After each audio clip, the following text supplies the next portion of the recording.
Let's take a look at the intervals on a piano keyboard. I found this nice little cheat sheet here, and it shows different types of intervals. These intervals are only going up, but the same rule applies when you're counting half steps. And so I like this because it shows you the notes on the keys of the piano, and then what you do is you just simply count how far it is away. So for an example, a minor second or a semitone, if I blow this up a little bit here, you can see it.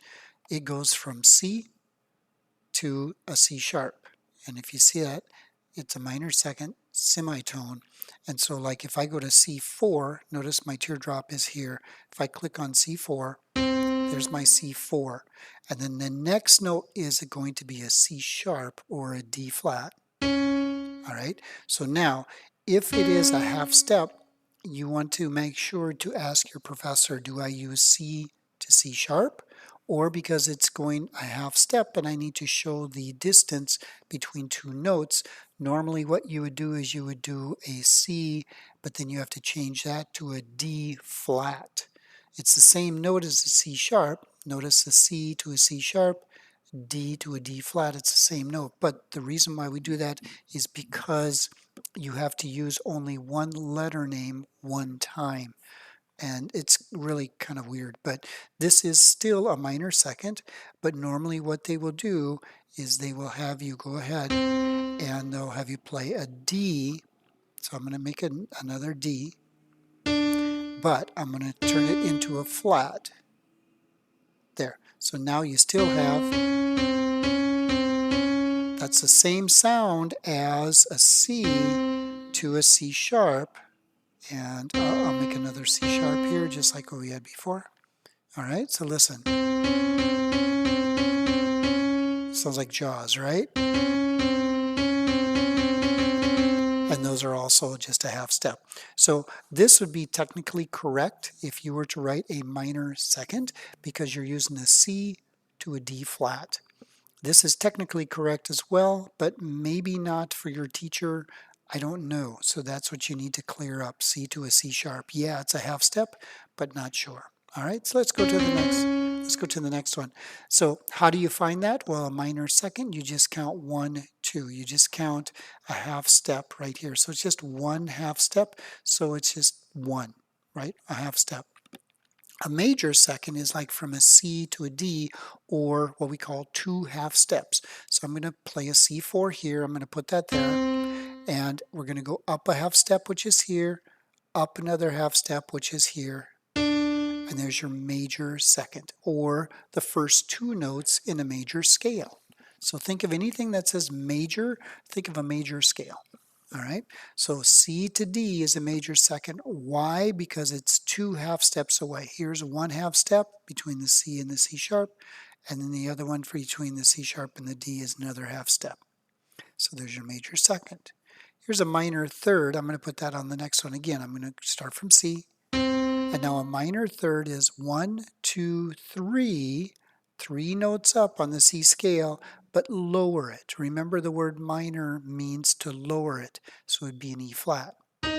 Now, notice there that it actually made it into a D sharp, which is correct, but if you want a minor third, you have to say the third note of the scale, so it actually has to be an E with a flat. There is your minor third between the C and the E flat. Why? Because you need to be 3 note names apart, C, D, E, and that's a minor third.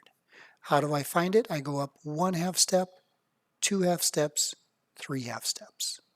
So we have it here. C is a half step, half step, half step.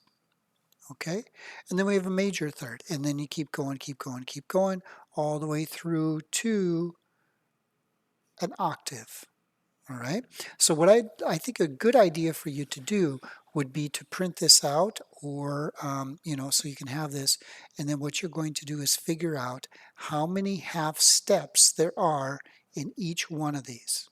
For example, in a semitone is a half step. All right, that's just another name for a half step. 1 half step, C to C sharp. It's just 1 half step.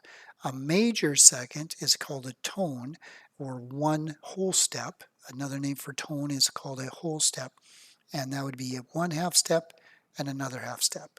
So a tone or a step or a major second is all the same. It's a half step plus another half step, 2 half steps.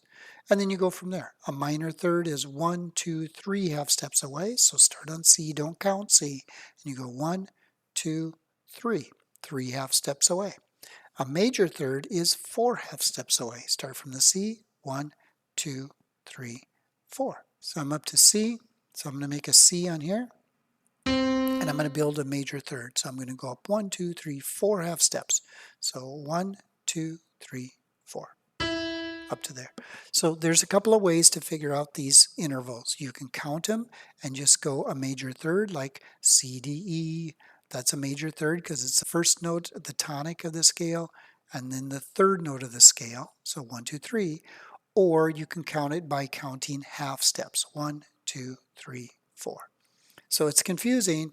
I just know all my major scales, and so when I need a major third, I just think of the scale. I put that first note, whatever note they give you. In this case, it's a C, and then I just go up the C major scale, and then whatever, okay? And then you go from there.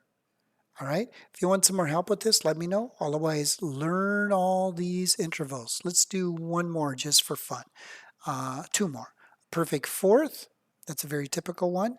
Goes from C, 1, 2, 3, 4. Here comes a bride. That's the word or the song we use for a fourth.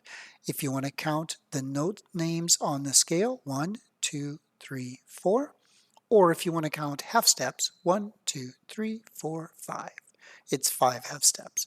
Let's do a perfect fifth. And again, that's the first note of the scale and the fifth note of the scale. So that would be a C to a G. Twinkle, twinkle. That's the words or the song that we use for a fifth. 1, 2, 3, 4, 5. And again, it's the fifth note of that scale. And if you want to count half steps, 1, 2, 3, 4, 5, 6, 7. So, I mean, it gets tricky if you count half steps, but the first thing to do is to do your major scales, and then you can also do it by half steps. Anyway, that's enough for now. Talk to you later. Take care. Bye-bye.